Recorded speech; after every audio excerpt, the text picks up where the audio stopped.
think I've been working here now about a good 6 months, but all in all planning, I'm talking 9 months.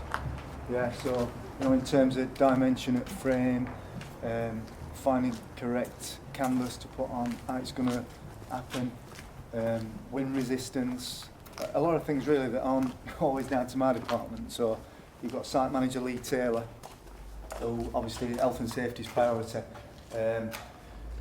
It's end of the day, it's had to be right to go in such an high area. And then they give me this lovely place, and to me it's best gallery in Europe, best studio in Europe, biggest grade 2 listed studio in Europe. It's a fantastic place to work.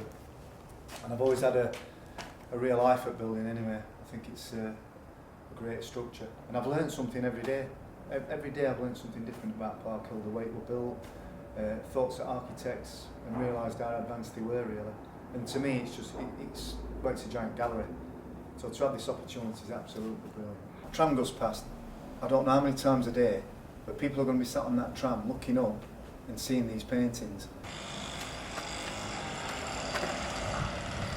Yeah, I mean, you can hear at the moment there's activity, where scaffolding is. And there's a lot of concrete repairs going off. But where the scaffolding is, at the side of that, is the area where the first painting is going to go.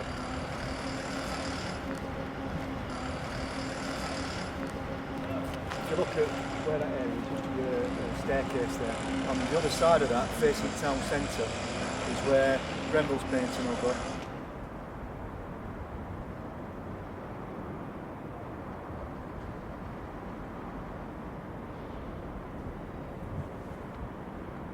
Starting with this one, this is caretaker, Grenville Squires, who has been on site about 28.5 years, something like that, retires in about 5 months. Just a lovely guy, and almost a living legend really. I know he's been on BBC, but having spoke to him and met him, the guy just knows Park Hill Flats inside out.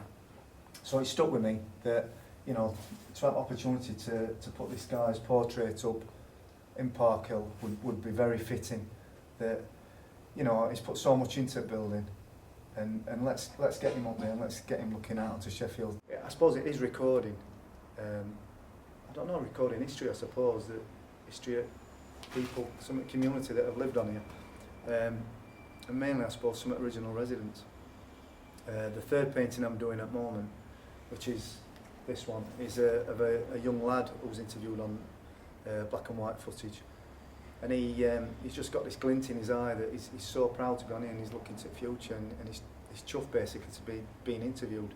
Yeah. So that kind of thing appealed to me as well, because he was looking to the future, and we know now that we know what the future became, but there's another future out there as well. So once it's developed by Urban Splash, what will happen in so many years' time? Because obviously there'll be more colour infused into it. It's like recording past, knowing what's happened at present, but then looking forward to the future as well. So.